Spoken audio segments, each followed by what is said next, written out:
I never thought I'd be standing in a grocery store parking lot at 78 years old, watching my dignity drain away like oil from a busted crankcase. But there I was, Frank Morrison, former Army Ranger, Purple Heart recipient, and apparently, according to the young man screaming in my face, a worthless old bastard who can't even park straight. Let me back up a bit. I'd been having one of those mornings where everything takes twice as long as it should. My arthritis was acting up something fierce, the kind of deep ache that reminds you of every jump from a helicopter, every night spent sleeping on frozen ground in Korea, every mile humped through Vietnamese jungle. Still, I needed groceries, and Helen, God rest her soul, had been gone 2 years now, so there was nobody else to do it. The handicapped spot I'd parked in was perfectly legal. I had the placard hanging from my mirror, issued by the VA after my last knee surgery. Maybe I'd angled the truck a bit crooked, but I was well within the lines. Didn't matter to this kid, though. He looked about 25, driving one of those lifted trucks that cost more than I made in 3 years as a sergeant. Designer sunglasses, pressed polo shirt, the works. "You see this?" he was saying, pointing at his truck. "You're so close I can barely get in. What gives you the right?" I tried to explain about the handicapped placard, but he cut me off. "I don't care about your sob story. My dad owns half this town. You think some piece of plastic makes you special?" That's when I made my mistake. I reached for my wallet to show him my veteran ID, thinking maybe that would calm things down. My hand shook a little, combination of age and adrenaline, and I dropped it. As I bent to pick it up, moving slow because of my back, he kicked it away. "Leave it," he said. "Crawl for it like the dog you are." Something in his voice, that particular brand of cruelty, took me back 55 years, to a North Vietnamese prison camp where guards used those exact words, where I'd spent 3 months before my unit found me, where I'd learned that dignity isn't about how others treat you, but about how you carry yourself when they do. I straightened up best I could, looked him in the eye. "Son, I've crawled through mud and blood for this country. I won't crawl for you." That's when he shoved me. Not hard by young man standards, but at my age, with my balance issues, it was enough. I went down hard on the asphalt, felt something pop in my hip. The pain was immediate and familiar. I'd dislocated it once before, courtesy of a Viet Cong booby trap. A small crowd had gathered, but nobody moved to help. That hurt worse than the hip. One woman was filming with her phone, others just stared. The kid laughed, actually laughed, and said, "Stay down, old man. Know your place." From the ground, I could see my wallet had fallen open, my VA card, driver's license, and something else. A small worn photo of my unit in '68, Delta Company, 75th Rangers. 11 men in that photo. I was one of 3 who made it home. I managed to get my phone out, considered calling 911, but pride is a funny thing. Instead, I scrolled to a number I hadn't dialed in years. Tommy Chen, one of the other 2 survivors from that photo. He'd done well after the war, built a tech company, sold it for millions. More importantly, his son Michael was now a federal prosecutor specializing in hate crimes and elder abuse. "Tommy," I said when he answered. "It's Frank. I need help." While I waited, I stayed on the ground. Not because I couldn't get up, Rangers don't quit, but because I wanted everyone to see, wanted them to really look at what they were allowing to happen. The kid had gone into the store, confident that nothing would come of this. The crowd started to disperse. Show over. 20 minutes later, Tommy arrived, but he wasn't alone. Michael was with him, along with 2 uniformed officers and a detective I recognized, Maria Santos, whose father had served in my unit. Tommy helped me up while Michael started taking statements from the remaining witnesses. Several claimed they hadn't seen anything, but the woman with the phone video suddenly remembered she had footage. "Mr. Morrison," Maria said, her voice gentle but professional, "we need to get you to a hospital, but I want you to know we're treating this as assault on a protected person. The handicapped parking violation makes it a hate crime enhancement." The kid came out of the store then, 6-pack in hand, and his face went white when he saw the police cars. "What's all this?" he blustered. "I barely touched him." Michael stepped forward, all 5'6" of him, but he carried himself like his father, like a warrior. "Sir, I'm Assistant U.S. Attorney Michael Chen. You're under arrest for assault, battery, and violation of the Americans with Disabilities Act. Oh, and that comment about your father owning half the town? We'll be looking into that too." As they cuffed him, the kid kept repeating, "You don't know who I am! You don't know who my father is!" Tommy, still supporting me, said quietly, "No, boy, you don't know who he is." At the hospital, the x-rays showed my hip wasn't dislocated after all, just severely bruised. While I waited for the doctor, Tommy sat with me and we talked about the old days. Not the war stuff. We never talked about that unless we had to. But about after.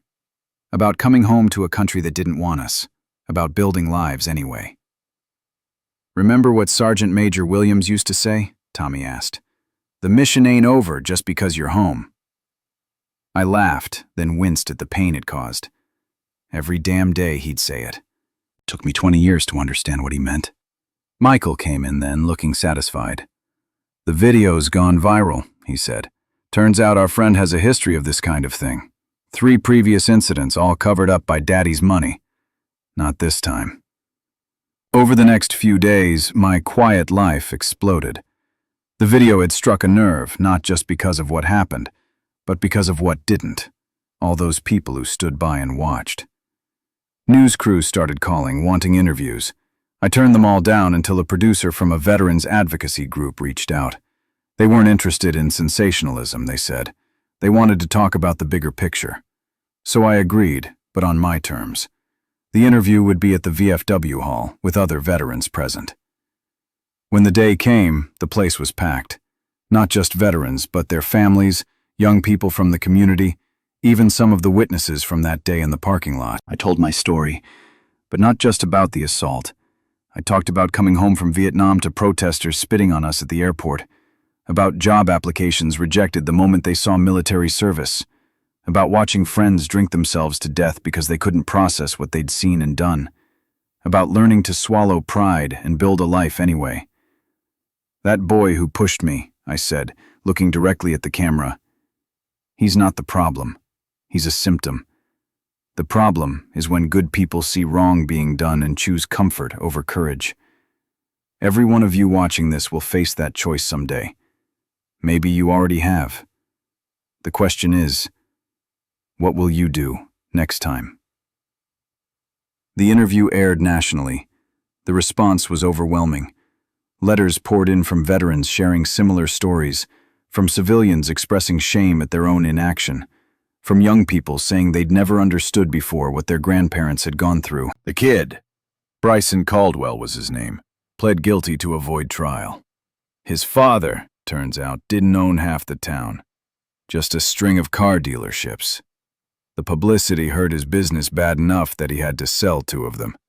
The money from the sales went to a settlement that I donated to a program helping homeless veterans. But the real change came in smaller ways. The grocery store instituted a policy of having staff assist elderly customers to their cars. The woman who'd filmed the incident started volunteering at the VA hospital. A group of high school students began a program pairing up with elderly veterans for grocery runs and errands. Bryson himself had to serve 30 days in jail and complete 500 hours of community service at the VA. I heard from Maria that he'd requested to work specifically with Vietnam veterans. His supervisor told me he'd broken down crying after hearing his first combat story, realizing for the first time that the old men he'd dismissed had once been young men who'd sacrificed everything. 6 months later, I was back at the same grocery store. My hip had healed, though I moved even slower now. As I made my way to my truck, bags in hand, I noticed someone had parked too close again. I sighed, preparing for another confrontation. "Mr. Morrison." I turned to find Bryson Caldwell standing there. He looked different, hair shorter, clothes simpler, eyes carrying something they hadn't before. Humility, maybe, or understanding.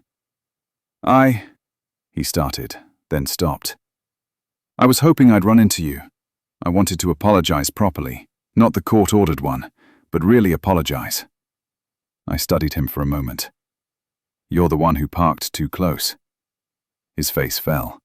"Oh God, I did it again, didn't I? I'm so sorry, let me move." "Hold on," I said. "Help me load these groceries first, then we'll talk." As he loaded my bags, he told me about his community service, about the veteran he'd been assigned to work with, a tunnel rat from the 25th Infantry who'd lost both legs to a mine, about learning what real courage looked like, about understanding, finally, that respect isn't inherited from your father's success, but earned through your own actions. "He told me something," Bryson said. "He said the worst wounds aren't the ones you can see. Said you Rangers probably understood that better than most. Is that true?" I thought about my nightmares, about the faces that visited me in the dark, about the survivor's guilt that never quite went away. "Yeah, son, that's true." We stood there in the parking lot, 2 generations separated by everything and connected by this moment. Finally, I said, "You want to grab a coffee? I know a place where a lot of us old warriors hang out. Think you might learn something." His eyes widened. "You'd do that after what I did? Rangers don't leave anyone behind," I said. "Even the ones who start out on the wrong side. The mission ain't over just because the war ended. Sometimes it's about turning enemies into allies." We drove to the VFW hall in separate vehicles. I parked straight this time. Noticed he did too. Inside, the usual crowd was there. Marines from Korea, soldiers from Vietnam, sailors from the Gulf War, young kids back from Afghanistan and Iraq. I introduced Bryson around, told them he was learning our history. Old Pete Kowalski, a Marine who'd fought at Chosin Reservoir, looked him up and down. "This a kid from the video?"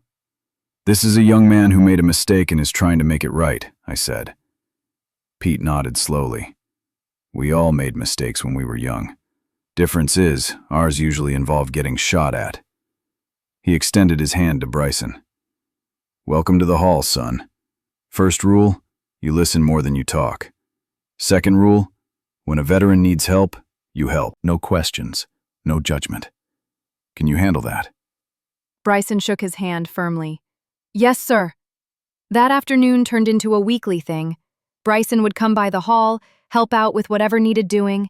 He heard stories that don't make it into history books, the ugly truths of war, but also the unbreakable bonds it forges.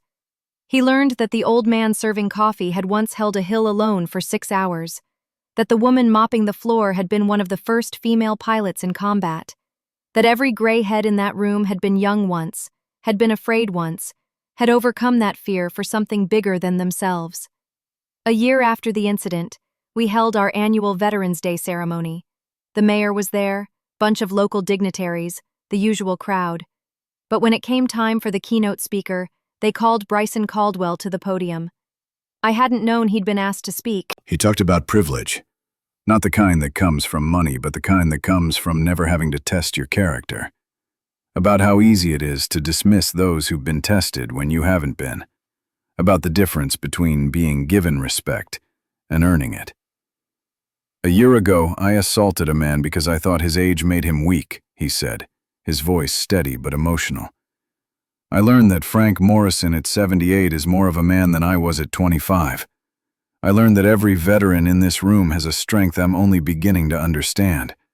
And I learned that the real privilege isn't in what your father owns, but in what a generation of warriors sacrificed so you could be free to be an idiot and still get a second chance." The crowd laughed at that last part. Even I cracked a smile. "I can't undo what I did," he continued, "but I can spend the rest of my life making sure I never forget what I learned. And maybe, if I'm lucky, when I'm old and gray, I'll have earned a fraction of the respect these men and women deserve." He stepped down from the podium and walked directly to me. In front of everyone, he saluted. Not a perfect salute. Civilians never get it quite right. But the meaning was clear. "At ease, son," I said quietly. "You're getting there." After the ceremony, Tommy Chen pulled me aside. "You know what you did, don't you? Press charges on a punk who assaulted me?" He shook his head. You completed one more mission. You took a kid full of poison and turned him into an ally. That's what Williams meant, you know. The mission isn't over when the fighting stops. It's over when we've built something worth fighting for. I thought about that as I drove home. About all the missions we'd run in Vietnam. About how few of them seemed to matter in the long run. And then about this. One moment in a parking lot that had rippled out into real change.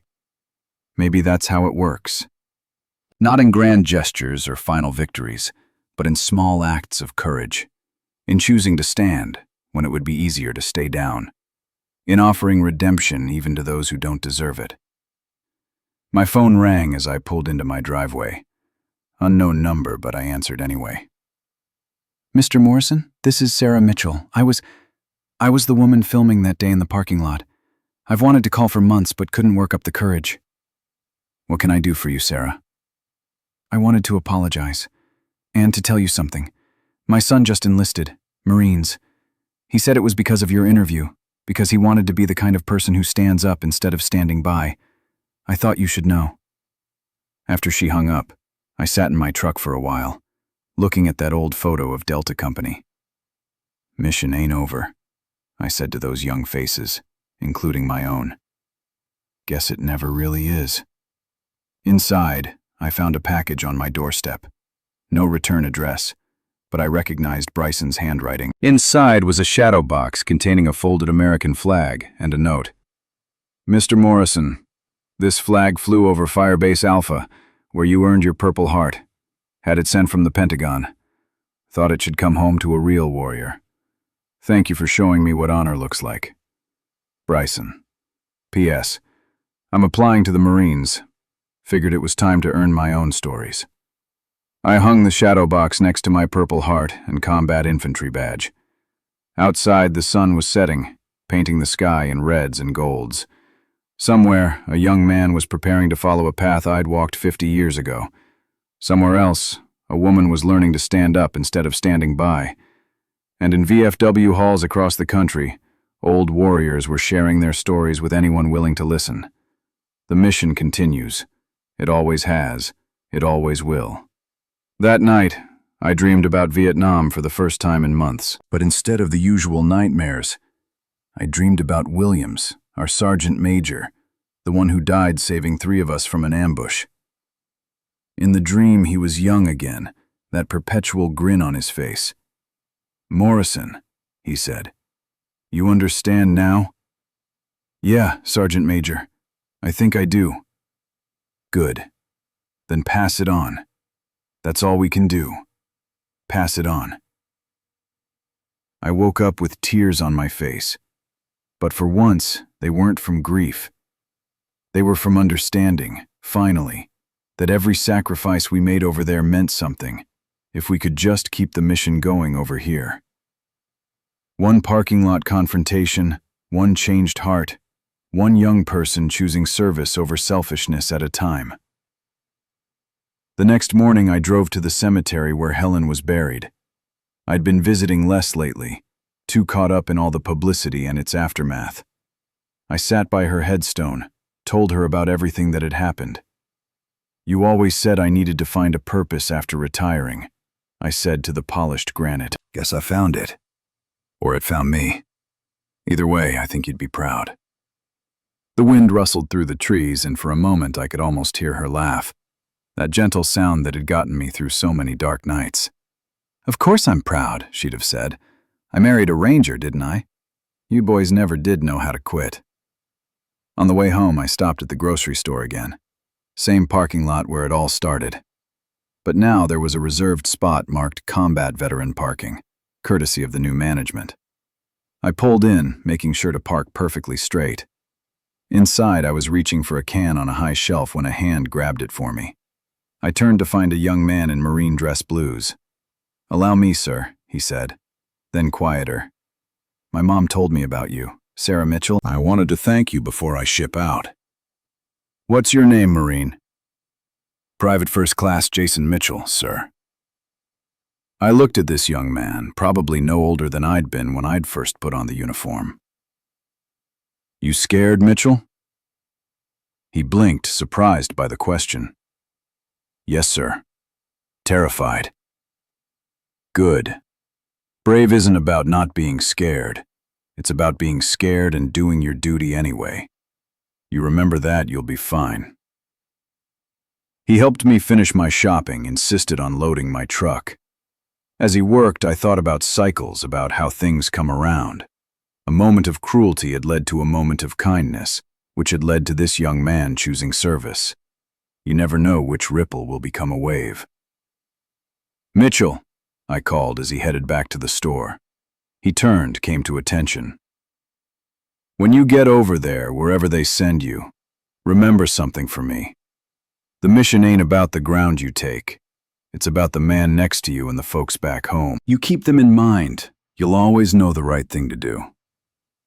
Yes, sir. I will, sir.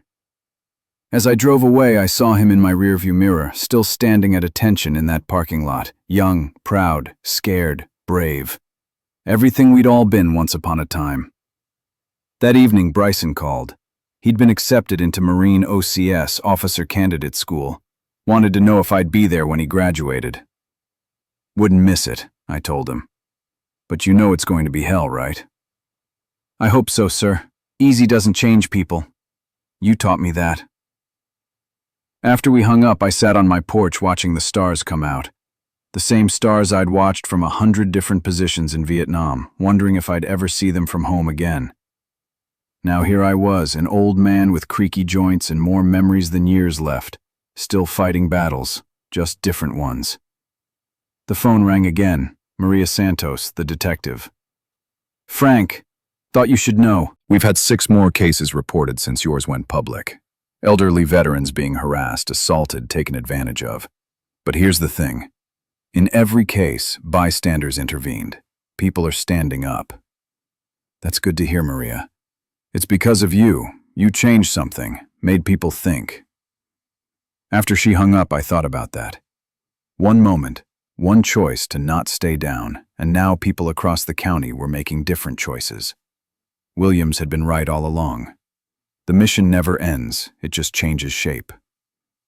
A car pulled up outside and Tommy Chen got out, along with the 3rd survivor from our unit photo, Marcus Washington, who'd become a teacher after the war. We'd been meeting more regularly since the incident, the 3 of us who'd made it home trying to make sense of why we'd survived when better men hadn't. Thought we'd stop by, Tommy said. Marcus has news.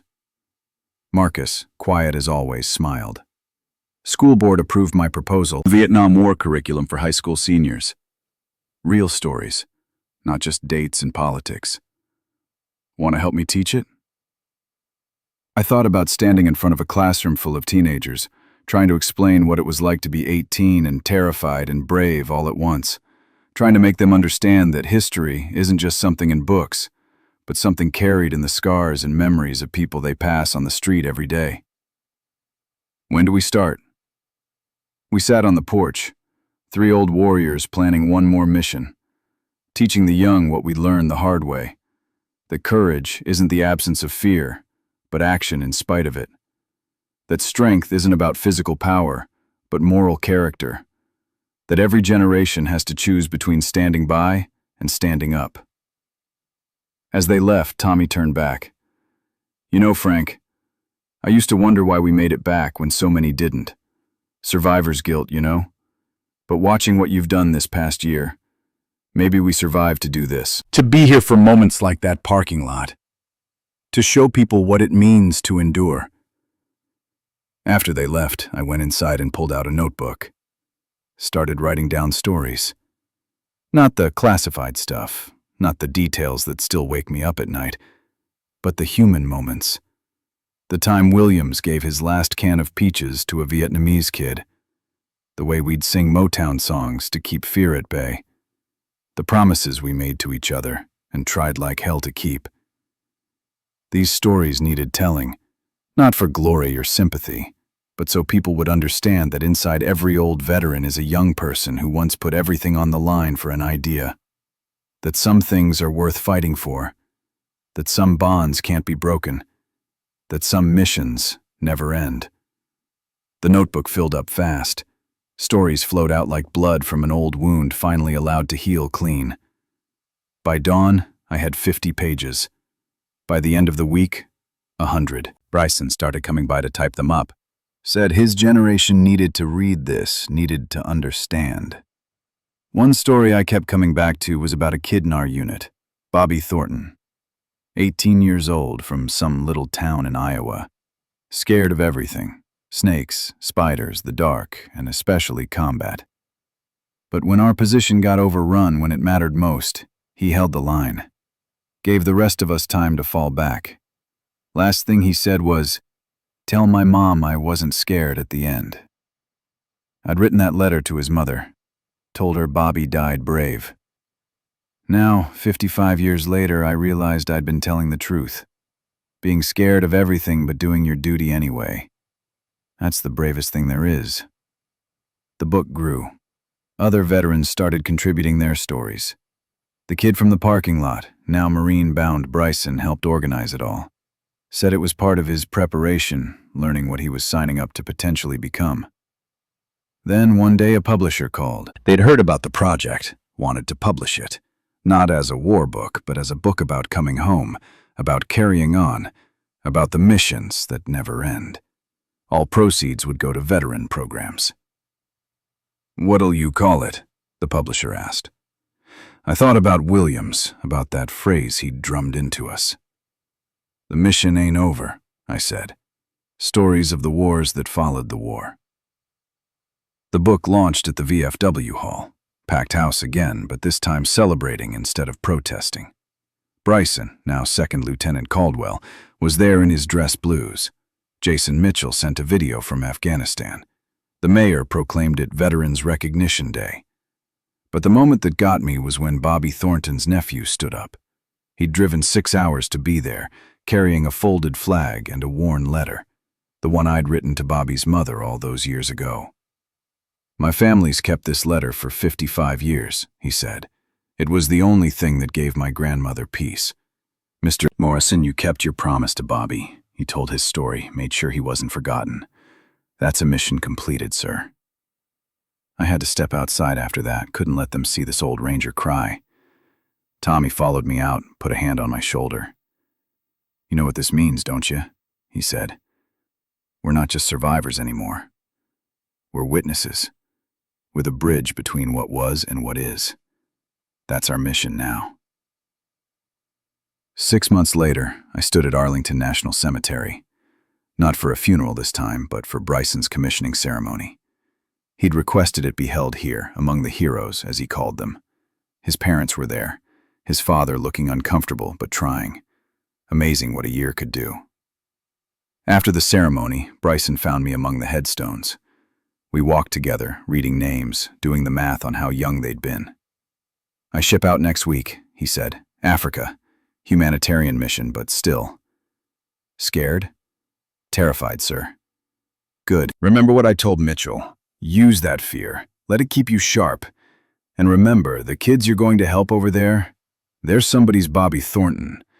Somebody's son who deserves a chance to come home." He nodded, then surprised me by asking, "Will you write to me? Not email, but real letters? Like you guys did back then?" "Every week, son. Every week." And I have. Bryson's been gone 8 months now. His letters tell me about wells being dug, schools being built, kids learning to read. The mission continues, just in a different form. He says the veterans' stories help him understand why they're there, what service really means. Jason Mitchell writes too, from a different desert. Says when things get bad, he remembers that day in the parking lot. Remembers that standing up when it's hard is what makes the difference. He's a sergeant now, taking care of his own young Marines. The parking lot confrontation was 3 years ago now. Seems like a lifetime. The kid who pushed me is now a Marine officer serving with distinction. The woman who filmed it volunteers at 3 different veteran organizations. The community that stood by silent now stands up and speaks out.